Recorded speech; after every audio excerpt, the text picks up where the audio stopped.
allez à la contre de ce qu'il a parlé.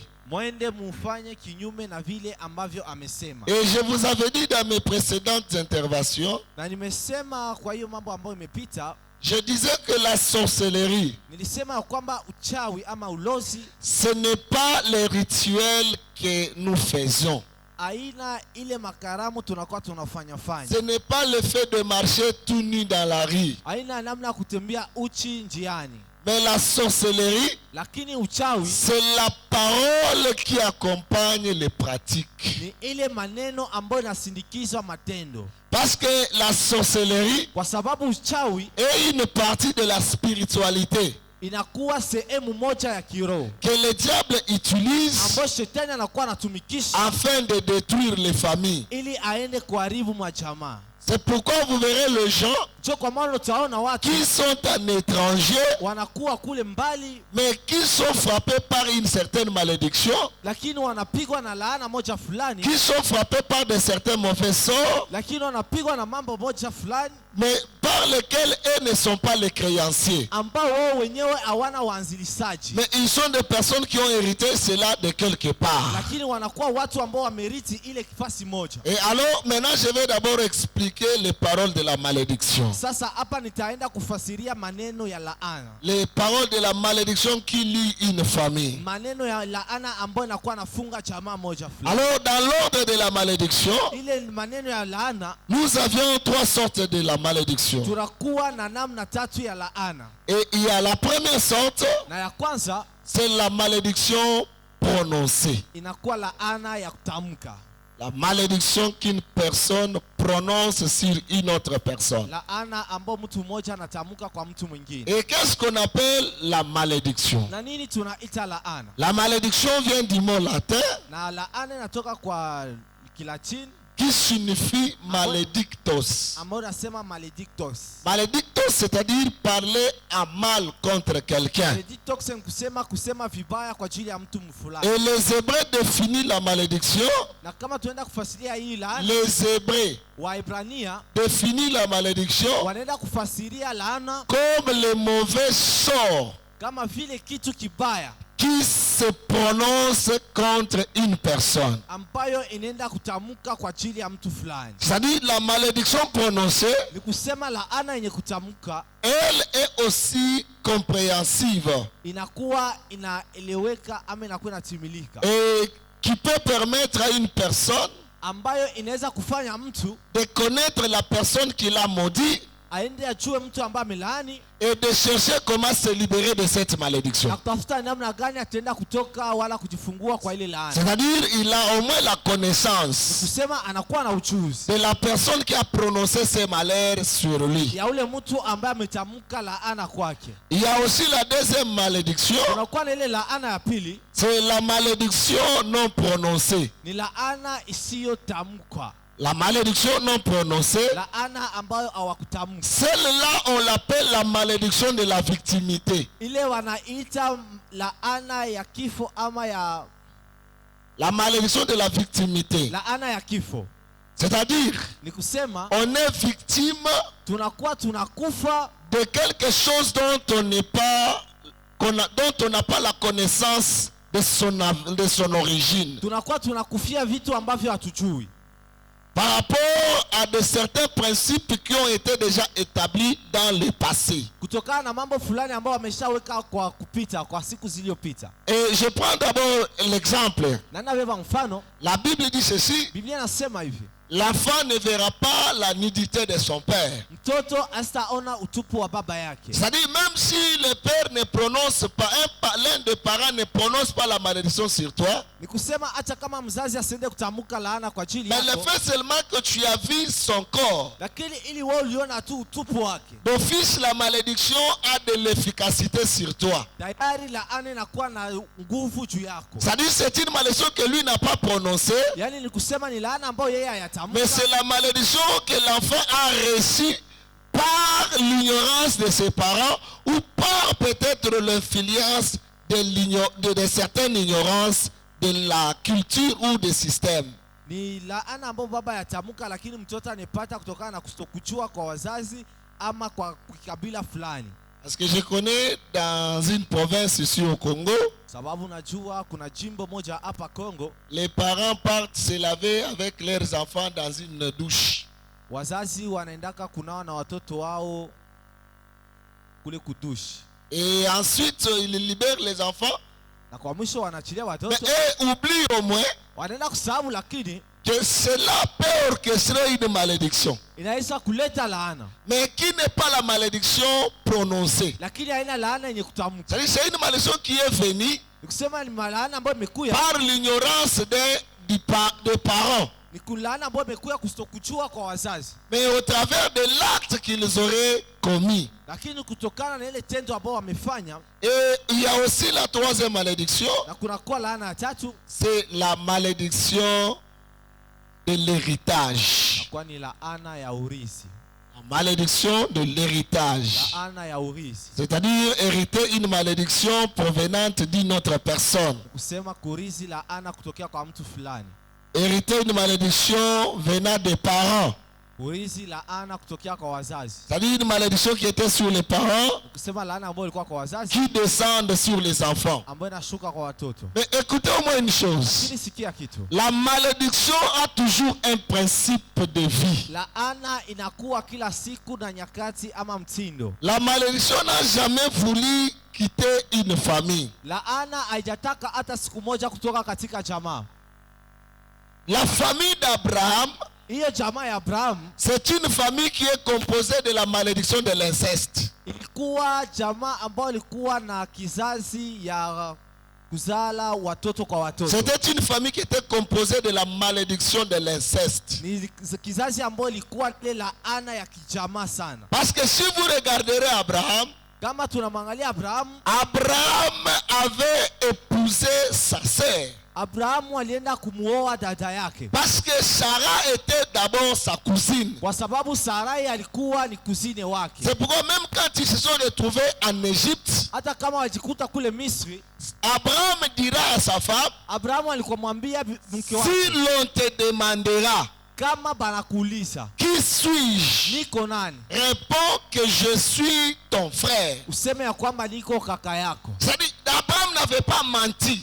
Kusema Abrahamu asikulanda Par rapport au sang, kutokana na damu, il était réellement son frère. alikuwa kabisa ndugu kaka Parce yake, qu'il était le cousin à Sarah. kwa sababu alikuwa binamu wa Sara. Et cela n'a pas fini. Na ile kuishia hapo, Dans la vie d'Abraham, katika maisha ya Abrahamu, Abraham a eu les enfants avec sa servante, Abrahamu alienda kupata watoto na kijakazi wake qu'on appelait Agar. ambao walikuwa mamuta Agari. Et à la mort d'Abraham, Na kisha kwa kukufa kwa Abrahamu, la Bible nous précise, Biblia inakuwa inatusisitizia en Genèse chapitre 23, katika Mwanzo 23, la Bible dit ceci, Biblia inasema hivi: Abraham Abrahamu donna l'héritage à son fils Isaac. akapana urisi kwa mtoto wake Isaka, Et il faisait aussi les dons au fils de ses concubines. na kaenda kupana kama vile zawadi kwa wale watoto wale wa bibi wake wengine. Et nous comprendrons une Na chose. tuenda kuelewa kitu. En Abraham, il y avait deux choses. Kwa Abrahamu kulikuwa vitu viwili. Il y avait la polygamie Kulikuwa ile kuwa na kuoa watoto wengi kwa et bibi, il y avait aussi l'inceste de la parenté. na kulikuwa ile laana ya kizazi. Et cela n'est pas fini par Na ile Abraham. kuishia pale. Lorsqu'Isaac mourait aussi, Wakati Isaka alikufa, la Bible nous précise encore. Biblia inakuwa inatusisitizia Isaac a donné son héritage à Jacob. Isaka kampatia ile mambo yake za Isaka Jacob, Et ensuite, il faisait des dons au fils de ses concubines. na kwa mwisho akafanya kama vile zawadi kwa wale watoto wa babibi wake. On ne peut pas avoir le fils de concubine si on n'avait pas été en relation avec cette concubine-là. Hawezi kuwa na watoto wa wale wengine wanawake kama kukuwa na mahusiano na wale mwanamke. C'est-à-dire, vous ne pouvez pas avoir l'enfant avec une autre femme Hawezi kuwa na mtoto na mwanamke s'il mwingine n'y avait pas un acte qui a été précédé. kama pakukuwa tendo ambayo imetangulia. Et il arrive sur Jacob. Na inafika kwa Yakobo. Jacob hérite les deux choses. Yakobo anaenda kurithi vitu viwili. De la malédiction de la maison de son père. Ile laana ya nyumba ya baba yake. Sa mère lui dit, Mama yake anamwambia, va dans la maison de mon frère, wende katika nyumba ya kaka chez Laban. pale kwa Labani. Va là, il te protégera. Wende kule na atakuchunga. C'est-à-dire, Laban était le grand frère propre de sa mère qu'on appelle Rebecca. Yaani Labani alikuwa kaka kabisa wa mama yake na Yakobo ambaye alikuwa mamamuta Rebeka. Et lorsqu'il arrive dans la maison de Laban, Na wakati alifika katika nyumba ya Labani, il se retrouve devant deux choses aussi dans la maison de Laban. anajikuta mbele ya vitu viwili katika nyumba ya Et Labani. là, il reçoit, au-delà de la malédiction qu'il a, Kuzidia ile laana ambayo anakuwa nayo, il reçoit la deuxième malédiction qui n'appartient pas du sang de son père. anakutanana na nyingine laana ambayo itokee kudamu ya baba yake. Mais une malédiction qui se retrouve dans la famille de sa mère. Lakini ni laana ambayo inakutanana katika jamaa ya mama yake. Parce qu'il proposera Rachel au mariage. Kwa sababu ataenda kumlomba Rachel kwa ndoa. Il dit, je vais épouser Rachel. Anasema nitamoa Rachel. Mais lorsqu'il travaillera pendant 7 ans, Wakati atumika kisha miaka 7, il arrive le temps par lequel on devait lui remettre Rachel. nafika muda ambao alipaswa kumpatia Rahel.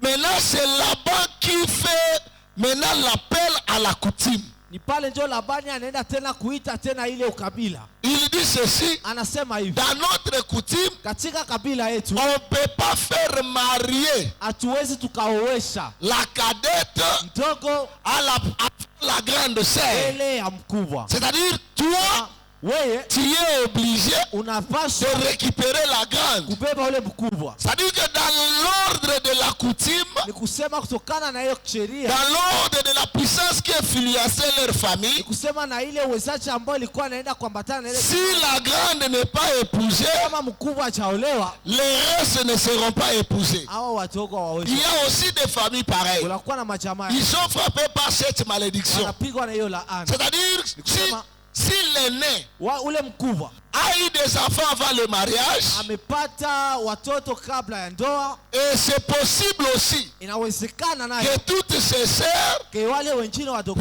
retrouvent aussi la même chose. wapate hiyo kitu. Si peut-être les frères aussi Kama hata kaka avaient commencé à avoir les enfants avant le mariage, alipata watoto kisha ndoa, et ces restes de frères et sœurs pourront se retrouver à ce cas. na wale wengine nao wanaweza wakajikuta katika hiyo hali, Et même peut-être ils peuvent se marier, na wanaweza hata wakaolewa, et après des années ils contractent un divorce, na kisha wanaenda kufikia kwa chana, et ensuite ils se retrouvent avec la même situation qu'ils avaient échappé dans le passé. na kwa mwisho wanajikuta na hali moja moja ambayo imewakimbia kule siku zilizopita. C'est-à-dire ce n'est pas une malédiction qui est dans toi, Ni kusema aina laana iko ndani yako, mais c'est une malédiction qui est établie dans la famille. lakini ni laana ambayo imeshawekwa ndani ya jamaa. Et Jacob se retrouvera en train d'épouser la grande et la petite. Na Yakobo akajikuta anaoa mkubwa na mdogo. Et ce n'est pas fini. Siyamaliza. Maintenant, la malédiction de son père Sasa laana ya baba yake devait maintenant intervenir. nayo inakuja tena. Et la malédiction de la maison de son père, Na hiyo laana ya nyumba ya baba c'est yake de coucher avec les servantes. ni kulala pamoja na wajakazi. C'est pourquoi on a vu aussi Jacob Ndio maana tumeona Yakobo avoir les enfants, anapata ni watoto, pas seulement avec ses deux femmes, hapana tu na wake wawili, il se retrouva avec les enfants, anajikuta na watoto avec les servantes de ses deux femmes. ya wale wachakazi wa wanawake wote wawili. Elkana aussi, Na Elkana aussi, Elikana naye dans 1 Samuel, kwa Samueli wa kwanza il est aussi la descendance de la tribu de Juda. anakuwa naye kizazi kya kabila kya Yuda. Et Elkana n'avait pas une seule femme. Elikana naye asikukuwa tu na mwanamke mmoja. Vous verrez qu'Elkana en avait deux. Elikana naye amekuwa na wawili. Vous verrez la première femme, Tuna wa kwanza on l'appelait Anne. walikuwa wanamwita Anne, La deuxième femme, na wa pili on l'appelait Pénina. walikuwa wanamwita Penina. C'est-à-dire que la malédiction de la polygamie Kusema hiyo laana ya kuoa wanawake était wawili une malédiction qui couvrait la famille. ilikuwa ni laana ambayo ilikuwa nafuata jamaa. Si tu es né dans une famille de la polygamie, Kama umezaliwa katika jamaa ambao anawaoa qui est wawili, frappé plutôt de la malédiction de la polygamie, unawala wanazaliwa kwa jamaa ambayo inakuwa ni ile laana ya tu auras kuoa, un problème d'avoir un foyer de la fidélité. utakuwa na tatizo ya kupata unyumba yenye kuwa na ukamilifu. Et ce problème-là de la fidélité. na hiyo tatizo ya ukamilifu ama Et uaminifu. d'ailleurs, Sasa vous verrez, si ce n'est pas l'infidélité qui régnerait dans le foyer, kama unakuwa ile kustokuaminiana inaenda kutawala katika jamaa, si ce ne serait pas l'infidélité qui régnerait dans le foyer, kama haitakuwa ile kustokuwa na uaminifu ndio itaenda kutawala katika jamaa, il y aura la polygamie. kutakuwa ile kuoa wabibi wawili wawili. Pourquoi il y a des tribus. Ndio kwa maana kunakuwa zile kabila. Moi, je connais un pasteur. Mimi najua mchungaji mmoja Actuellement, il est à Kindu. hapa anakuwa Kindu. Il est d'une tribu là. Anakuwa wa kabila Je ne moja. suis pas là pour citer les tribus des gens. Iko pale juu ya kutaka kabila za watu. Et il me disait ceci. Na alikuwa ananiambia hivi. J'étais avec lui en mission au niveau de Brazzaville. Nilikuwa naye kikazi kule Brazzaville. Il me dit, moi, quand nous étions nés, Anaambia mimi wakati tumezaliwa, depuis nos grands-pères, tangu wa mababu zetu, on nous a jamais dit que je suis l'homme d'une seule femme. hawajawahi kuniambia kwamba ninakuwa mwanaume wa mke mmoja. Et je lui ai demandé, Na nikamuuliza, maintenant, nataka sema nini pale? vous voulez dire quoi par là? Oh non, si mon famille yetu, Nous, dans notre famille, kulia kuwaka mwanaume mwenyewe anaekelaka na mwanamke mmoja. il y a pas quelqu'un qui a déjà marié seulement une seule femme. Mkutimi yetu, Dans notre coutume, mtu kibakia na mwanamke mmoja, si tu restes avec une femme, donc uko na esprit ya mauti. donc tu as l'esprit de la mort. Et je l'ai demandé, Na nikamuuliza, maintenant, à ton cas là, toi comme pasteur, sasa wewe kama vile mchungaji, qu'est-ce que tu peux me dire ni nini unaweza kuniambia par rapport à ta famille et toi? kutokana na ile jamaa yako na wewe? Il me dit non, Anaambia hapana, c'est ma famille qui vit la polygamie, ni jamaa yangu ndio naishi ile kuoa bibi mais ce wawili, n'est pas moi. mais haina mie. Et je l'ai compris, j'ai compris ses justifications. Na nikaelewa ile yake kujitetea. Maintenant, 3 mois plus tard, 3 ans plutôt plus Kisha tard, miaka 3 kupita, je viens apprendre, naenda kusikia il a une grande église à Kindu. anakuwa na kanisa mnene pale Kindu, Il a 4 femmes maintenant. anakuwa sasa na wanawake wanne. Et écoutez sa raison. Sikia sasa ile kujitetea kwake. Il dit à ses fidèles, Anaambia wale waamini wake, sema mimi siko pasteur, mimi sina mchungaji, mimi niko apôtre. mimi nakuwa apôtre. Mchungaji ndio banasema kwe na mke moja, C'est le pasteur qu'on dit qu'il doit avoir seulement une seule femme, mais apôtre anaweza kuwa nabo 12. mais un apôtre peut avoir même 12. Namwambia sema, est-ce que tu as une écriture? Nikamwambia unakuwa na miandiko? Naye ananiuliza sema, uko na écriture yenyewe nasema apôtre awe mwanamke moja? Et toi aussi tu as les critiques qui disent que l'apôtre doit avoir seulement une seule femme. Mimi namwambia oui, étant un homme de Dieu, Na mimi namwambia ndio, kama vile mtumishi wa Mungu on a dit l'évêque doit être marié d'une seule femme. asema, wanasema évêque anapasha kuoa tu mwanamke mmoja. Mais moi je ne suis pas évêque, Il dit mais siko évêque, moi je suis apôtre. mimi niko apôtre. Et dans toutes les façons, Na kwa hali yoyote c'est moi qui dois avoir beaucoup de femmes. ni mimi ndio napasha kuwa na Si wanawake un wengi. de mon pasteur Kama mchungaji wangu ama mchungaji wangu ose épouser la deuxième femme, anapima kwa tu na mwanamke wa je vais le livrer dans les mains du diable. nitaenda kumwachilia kwa mikono ya shetani. Mais moi je peux en avoir 12. Lakini mimi napasha kwa tu na 12. Et aujourd'hui il y en a 4. Na leo anakuwa na 4. Et j'ai compris, Na nilielewa bien qu'il prêchait, ya kwamba hata kama il alikuwa na était wingi, réclamé par cet esprit. alikuwa na ile roho ilikuwa anamfuatafuata, Parce que si cet esprit contrôle la famille kwa sababu kama ile roho inakuwa inaenda kuchunguza et qu'il trouve qu'il y a une interdiction sur toi d'avoir un seul mari ou une seule épouse, inakuta kwamba kunakuwa kikatazo juu yako ya kukuwa na mwanamke mmoja au mwanaume mmoja, il doit te pousser à l'infidélité. ataenda kukusukuma kwa kusokuwa Vous verrez qu'il y a des couples kunakuwa ile machozi qui ne vivent que l'infidélité. ambayo inaishi tu kusokuwa na La wanaume. femme qui contracte des hommes ailleurs Ule mwanamke ambaye anakuwa na wanaume kule nje, et l'homme qui contracte des femmes ailleurs, na ule mwanaume naye anakuwa na en wanawake dehors de leur foyer. kinyume na hiyo ndoa yao, C'est-à-dire la malédiction kusema laana qui couvre leur famille ambayo inakuwa est nafuata en jamaa yao, train de leur réclamer. inakuwa inaenda na C'est wafuatafuata. pourquoi, écoutez Écoutez mon frère. Sikia ndugu, Avant de regarder d'abord la chose dans sa forme physique, kabla wewe auchangalia kitu kwa kiumbili wake wa il kimwili, faut d'abord demander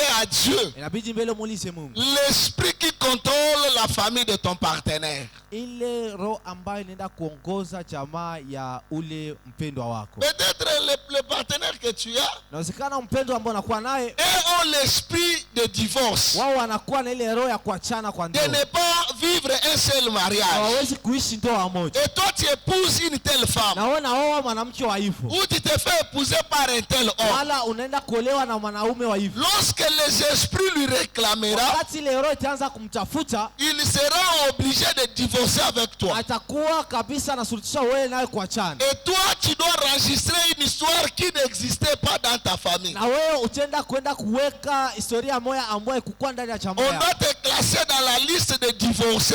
Balienda kutoka katika anwani ya wale watu wa kuachana. Pourtant, tu n'as pas cet esprit-là. Ijapokuwa au kukuwa na ile roho, Mais tu es allé épouser lakini ulienda kuoa une personne qui a cet esprit-là. mtu ambaye anakuwa na ile roho. Et on peut commencer à t'appeler dans l'avenir.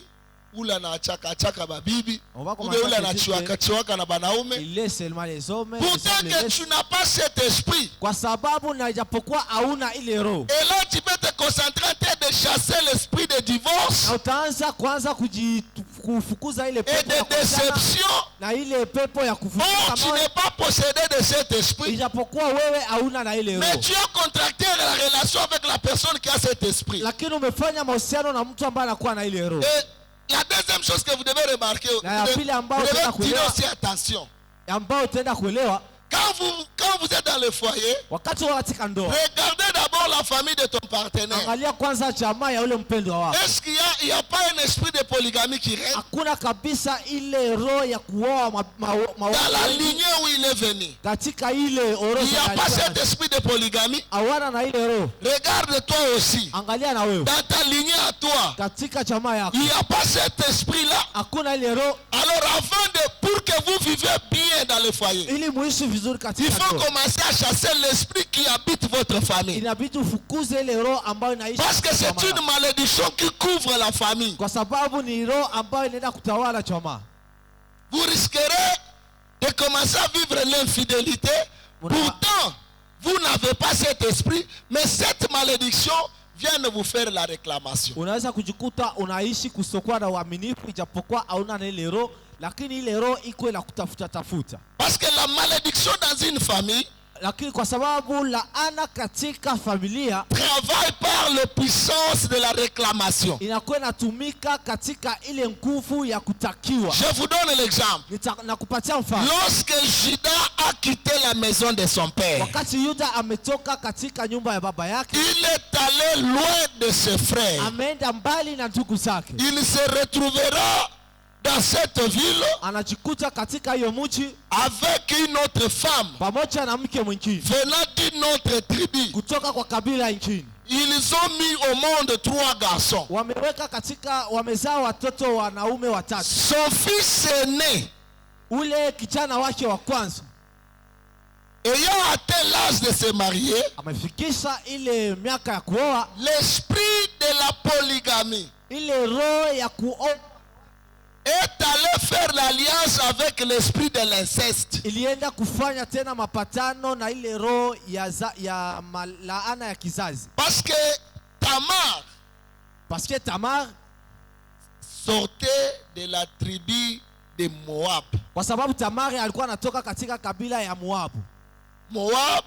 Moabu c'est un fils qui a été né ni yule mtoto ambaye amezaliwa par la relation de père et sa fille. katika mahusiano ya baba na binti wake. C'est-à-dire Lot Ni kusema Lot a couché avec sa fille alienda kulala na binti wake, et sa fille a donné naissance de l'enfant qu'on appelle Moab. na ule binti wake akaenda kuzaa mtoto ambao analiita Moabu. C'est-à-dire Tamar, Ni kusema Tamari elle sort de la lignée de l'inceste. anatoka katika ile kizazi na ambayo inakuwa na ile laana ya kizazi. Et Judas Na Yuda sort de la lignée de la polygamie. anatoka katika kizazi ya kuoa wake wengi, Parce que son père, kwa sababu baba yake Jacob, avait 4 femmes. Yakobo alikuwa na wanawake wawili. Lorsque son fils a connu sa femme, Wakati mtoto wake amekwenda kugundua mke wake, et le fils était mort, na ule mtoto amekufa, et Juda, na Yuda à la place d'analyser la chose, nafasi ya kuenda kuchunguza vitu, il accepte de donner son deuxième fils encore. akaenda tena kuitika kupana mtoto wake wa pili, Et son fils suya à terre, na ule mtoto wake akaenda, il n'a pas fait ce qui était recommandé. na kwenda kufanya ile ambayo imetakiwa, Son fils était mort. na ule mtoto wake amekufa. Maintenant, l'esprit qui était à Tamar, Sasa ile roho ambayo ilikuwa kwa Tamari, c'est-à-dire l'esprit de l'inceste qui dirigeait Tamar, ni kusema ile roho ya laana ya kizazi ambayo ilikuwa inaongoza Tamari, réclamait l'esprit de Juda. ikaanza kumtafuta na kutafuta roho ya Yuda, Parce que Juda, comme il a l'esprit de l'inceste, kwa sababu de la polygamie, kama vile Yuda anakuwa na ile roho ya kuoa et watu lui wengi, a l'esprit de l'inceste, na yeye anakuwa na roho ya laana ya kizazi, il peut détruire la promesse de Dieu dans la tribu de Juda. taka kuenda kuharibisha mapatano ama la ahadi ya Mungu katika kizazi ya Yuda. C'est à ce jour-là, Hiyo siku Tamar s'était déguisée. ambayo Tamari alienda kujifanya, Elle est devenue comme une prostituée. alienda kujigeuza kama vile ndumba, Elle est sortie avec notre frère Juda. akaenda kutoka na ule ndugu Yuda. Après avoir couché avec Juda, Kisha kulala na Yuda, la royauté qui était en Juda ule ufalme ambao umekuwa kwa Yuda était disparue. ikapotea. C'est-à-dire l'esprit de Tamar Hiyo roho ya Tamari et l'esprit qui était en Juda na ile roho ambayo ilikuwa kwa Yuda cherchaient la royauté qui était la promesse de Dieu dans la tribu de Juda. ilikuwa natafuta ile ufalme ambao ilikuwa ahadi katika kizazi cha Yuda. Et Tamar a mis au monde des jumeaux. Na Tamari akazala wa mapasa, Et ces jumeaux ont grandi. na wale pacha wakakomaa. La royauté que Dieu avait prédit en Juda, Ile ufalme ambao Mungu ameahidi kwa Yuda, cette royauté a disparu ile ufalme ikapotea pendant 10 générations. kisha kizazi 10. Si vous lirez dans Matthieu chapitre 1er, Kama unasoma katika Mathayo sura yake ya kwanza, à partir de son premier verset, kwanza ile mstari wake wa kwanza, vous verrez une chose. tena kutana na kitu On kimoja. est en train de présenter des générations. Bako wanaenda kutambulisha ile kizazi. Juda mettra au monde tel et tel mettra au monde tel, Yuda tel mettra au akaweka monde. duniani fulani, akamzaa fulani na fulani akazaa. C'est-à-dire la royauté a disparu dans la maison de Juda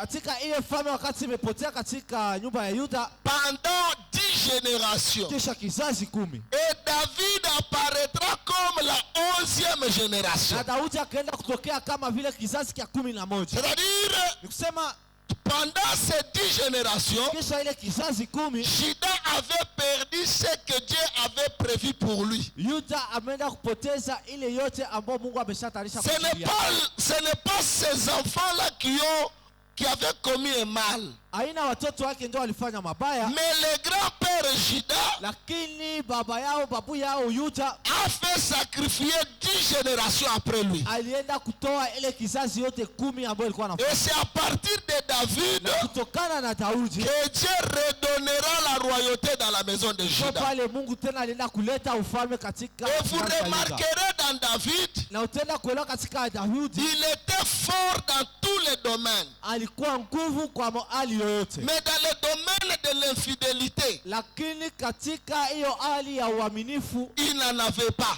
hakukuwa nayo, Parce que David kwa sababu a Daudi couché même avec les femmes de ses militaires. alienda kulala hata na wanawake wa wale askari wake. Et quand David a compris que j'ai la Na malédiction, wakati Daudi alielewa kwamba anakuwa na ile laana, et cette malédiction na ile laana ce n'est pas moi qui est le créateur de cette malédiction. na ile laana haina mie ndio nakuwa mwanzilisaji wa ile laana. David a fait la première prière. Daudi akafanya maombi ya kwanza, Il dit ceci, akasema hivi à Psaume 51.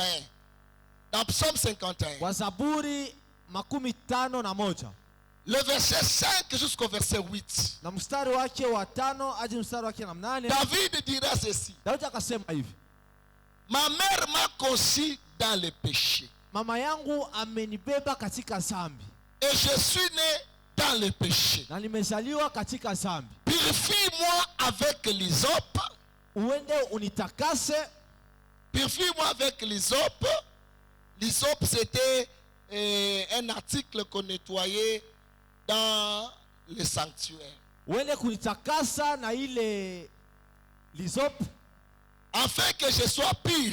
ili niwe mtakatifu. C'est-à-dire David Yani kusema Daudi demandait d'abord la purification yani Daudi alikuwa anatafuta kwanza utakaso de l'esprit qu'il a hérité de la maison de son père. ya ile roho ambayo anaenda kurithi katika nyumba ya baba yake. Et dans Psaume 142, Na katika Zaburi 142 à partir de son verset 8, kuanza kwa mstari wake wa 8, c'est de là que David demandera maintenant sa délivrance. pale ndio Daudi anaenda kutafuta hasa, anaenda kulomba ufungulifu. Il dit, tire mon âme de la prison. Anasema natoa nafsi yangu katika C'est parce que kwa sababu la prison dont il faisait allusion, ile gereza ambayo alikuwa anasema c'était la prison de ses parents. ilikuwa ni gereza ya wazazi wake. C'est la prison qui se trouvait ses parents dans le passé. Ilikuwa ni ile gereza ambao walikuwa wa baba zake. La prison de l'infidélité. Hiyo gereza ya kustokuwa na La uaminifu. prison de la polygamie. Kifungo ya kuoa wanawake wengi.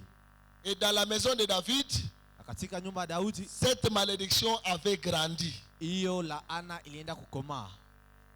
Ça arrivait même, Ifikia hata son fils Amnon ule mtoto wake Amnon a commencé à regarder sa sœur akaanza kumtazama dada yake avec une mauvaise œil.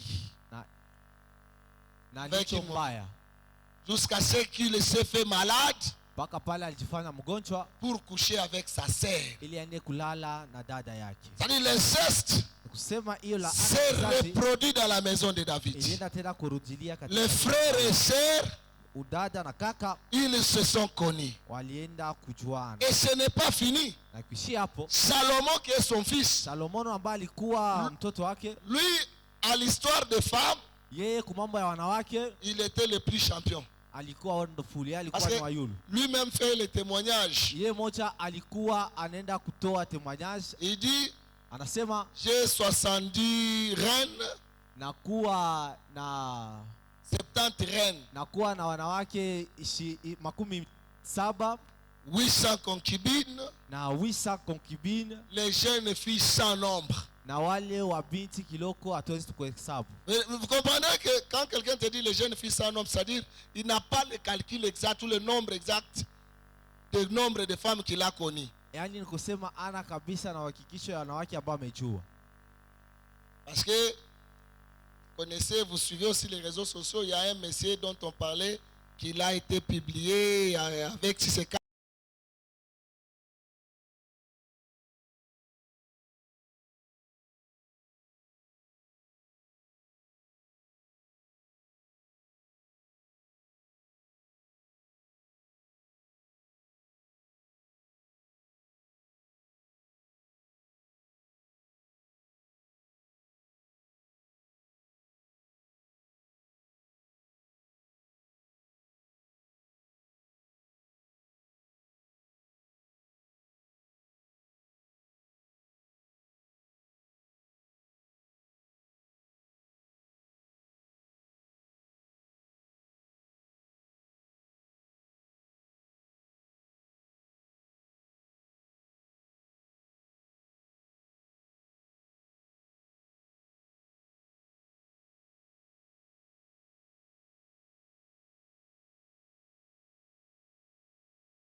asubuhi. lui-même, il va rentrer encore le matin. Pamoja na sie Et moi, mama yetu atakuwa. et nous, mais notre mère, maman, elle ne sera pas là. Kitu yenye tatoka pale akikamate Ce qui va sortir de là, il va prendre ça, aenda akipatie mfumu. il donne ça à ce monsieur-là. Akarespecte procedure yote. Ils ont respecté le procédé. Na baba yabo akalokota bitu mbili Et leur père avait ramassé des choses. bilifungwa mumbitu bya rouge. C'était juste emballé dans des tissus rouges. Bawa bakujua nini. Elle ne savait pas c'est quoi. Bakaenda baba yabo akabifichika mbali. Et leur père avait caché ça très loin. Et après Na kisha baadaye, bakarudia kumugini ils ont rentré dans le bakaishi village. muzuri. Ils ont commencé Ils ne à sont vivre pas seulement. morts Hawakufa tena, et ils ont réussi quand même à vivre. na wakaishi. L'autre a marié, Mmoja alioa, l'autre aussi a été marié. mwingine aliolewa, Ils ont eu des enfants. wakapata na watoto. Et ce sont ces enfants-là qui souffraient de l'épilepsie. Na wale watoto sasa ndio walikuwa wanagonjwa ile kifafa. Maintenant, plus tard, Kisha kupita, la dame me dira, ule mama kanambia, leur père le disait, baba yao alikuwa anawaambia, j'ai payé un grand prix. nililipa kabisa, Un grand prix nililipa malipo makubwa sana pour vous garder ili ni wachungi en vie jusqu'à cet âge. nini wawili mpaka hapa mnafikia, Faites aussi un effort na nini mfanye nguvu de payer un grand prix mulipe pour kabisa garder vos enfants. ili mchunge watoto wenu. Et cette dame a compris une chose. Na ule mwanamke akaelewa Le seul moyen de nous sauver kitu kimoja cha kutukomboa et sauver nos enfants, kusogomboa c'est la prière. ni maombi. Quand ils ont commencé à prier, Wakati walianza kuomba, Dieu nous a dit ceci, Mungu akatambia hivi, qu'elles disent à leur père waambie baba yao qu'il ramène la chose qu'il avait cachée. alete ile kitu ambayo ameficha. Baba yabo akakataa kuleta. Leur papa avait refusé. Asema nikibapatia kitu kenye nilichunga, Kama si j'amène ce que j'avais caché, mutakufa. vous serez mort. Il faut nikichunge Il faut que je garde ça mpaka siku mimi nitakufa. jusqu'à ce que moi, Maintenant dans la prière, ukisha ndani ya maombi, Mungu akafrape ule baba. Dieu avait frappé ses papas. Miguu inaanza vimba ule baba. Ses pieds étaient gonflés. Ule baba akasema batoto yake bamufate ku Le village. papa avait dit à ses enfants de revenir au village. Et batoto bakaniambia, Et les enfants m'ont dit, twende ku village ama tubakie mu ville. est-ce qu'on peut aller au village ou on doit rester seulement ici? Nikabambia Et hivi, je les avais dit, musiende ku il ne village. faut pas aller au village. Baba yenu atoke ku village, Votre père doit quitter le abafate village hapa ku et ville. venir ici en ville. Parce que c'est ici où vous êtes en train de Kwa prier. sababu ni hisi hapa ndio mko mnaishi. Là, vous ne savez pas ce qui vous attend. Kule hamjui nini ya bachunga. Akafanya nguvu yabo, Ils ont fait leur effort magonjwa ikasagrave sana. et la maladie s'est aggravée Baba yabo akakuja. et leur papa était venu. Wakati baba yabo anakuja Quand anasema, leur papa était venu, batoto yangu munisamee. les enfants, pardonnez-moi, Probleme yenye iko, le problème qui est là, niye niliona sema niko napoteza batoto. moi j'avais vu que je suis en train de perdre les enfants. Mfumu akanyambia sema, Mais le féticheur m'avait dit, ile bichwa mbili ya kuku les 2 têtes de poule, ni ichungi.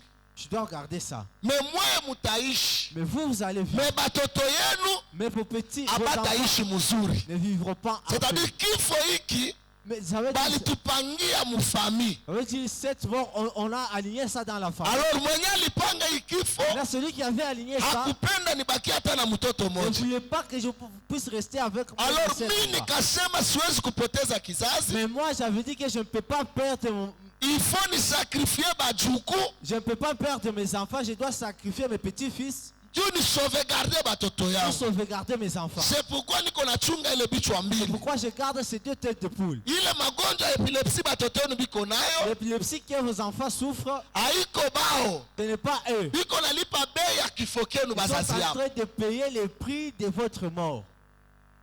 C'est-à-dire mwa mungekufa, Ça veut dire si vous allez c'est décéder, pourquoi kama muko naishi c'est pour si vous vivez, ni juu ya ile magonjwa batoto biko nayo. c'est pour la maladie que vos enfants Vous souffrent. allez comprendre que Mtenda kuelewa kwamba il y a un grand-père kuna kuwa qui a fait le rituel sur ses enfants ambaye amefanya mambo juu ya watoto yao afin de détruire ses petits-enfants. ili aende kuharibisha wachukuu wake. Peut-être vous pourrez vous retrouver dans une famille pareille Tena kujikuta kwa chama fulani où il y a une personne ambao kunakuwa mtu pour écarter la malédiction, ili aende kutoa ile laana, sur ses enfants, kwa ajili ya il watoto, accepte de sacrifier ses petits-enfants. anaitika kutoa wajukuu wake. Ndio maana unakuta mtu mwingine anaanza masomo bia nafika karibu ya mwisho, malaria, kichwa kugonga, examen zinapita. Wala anamaliza masomo hana kazi. Anaenda kutafuta kazi kwingine afanyikiwe. Aolewe hapa akubaniki. Apate fiancé huyu kesho binakufa. Aende kule mugini, donc watoto wanakuwa kusambalikana mugini, ma village ou autre. Les vagabonds, ils n'ont pas une ville précise à vivre. Abana na mchi yenye kukamilika pale wanaishi. Ce n'est pas eux qui sont les créanciers. Aina yapo ndio wako wanzilisha. Il y a une personne dans la famille, kuna kwa mtu ndani ya jamaa, par le vouloir de fuir la malédiction, kupenda kukimbia laana, il a fait exposer toute la famille. Alienda kuweka kutoa jamaa yote. Alléluia. Amen. Je vois notre temps est passé. Ona muda unaenda. Nous allons nous lever pour prier. Tutaenda kusimama na tuombe. Et toi aussi, na wewe naye tu dois prier. Tutaenda kuomba. Il y a des slabis là. Kuna kuwa maslabisi hapa.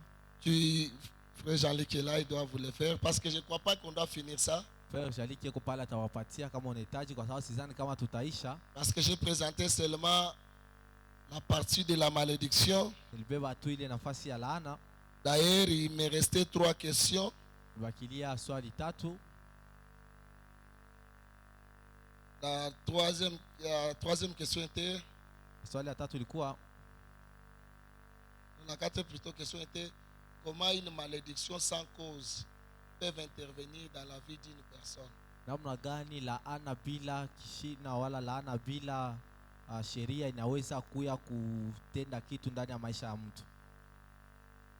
Et la dernière question était celle-ci. Ya mwisho ilikuwa ni hii. Comment est-ce que la malédiction peut influencer une famille dans des générations? Namna gani laana inaweza kuleta influence ama matokeo katika kizazi? Je pense nawaza nous allons les parler demain. Tena kuzungumzia kesho. Il y a encore plusieurs étapes de paroles.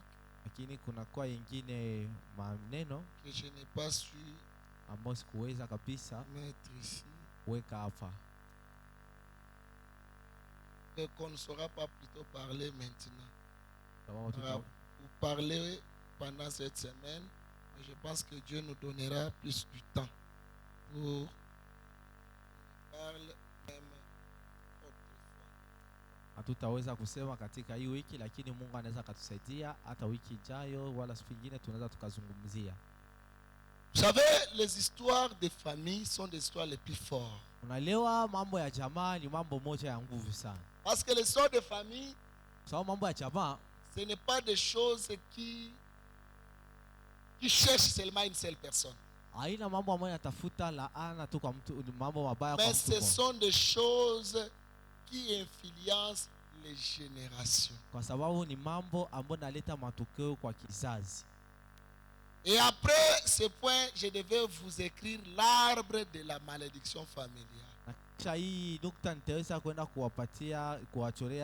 Là, on pourrait avoir un tableau, je vous présente l'arbre de la malédiction familiale. C'est-à-dire, il y a d'autres personnes, vous pourrez être né à, par exemple, supposons dire 3, comme un exemple si simple. Vous avez tous une seule malédiction. Par exemple, vous avez la malédiction de ne pas avoir un mariage. Mais pour l'autre, il peut se marier, mais on le frappe de la stérilité. Et l'autre, il peut se marier, on le rend veuf ou veuve. Et l'autre peut vivre les déceptions sur déceptions. Et là, vous pouvez vous retrouver dans la famille. Si on dit, vous avez la malédiction par exemple du célibat, vous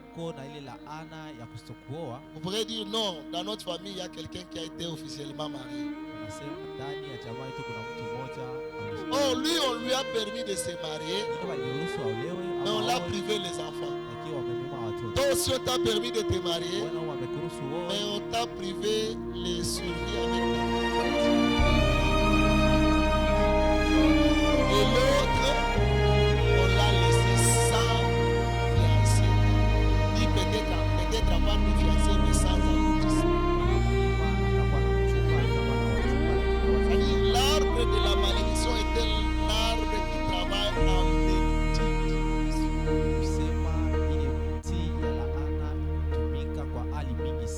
Anasema katika jina la Yesu. Sema katika jina la Yesu.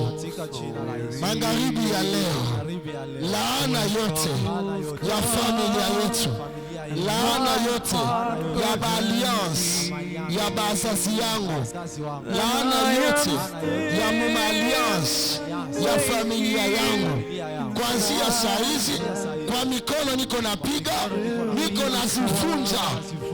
nazivunja katika jina la Yesu.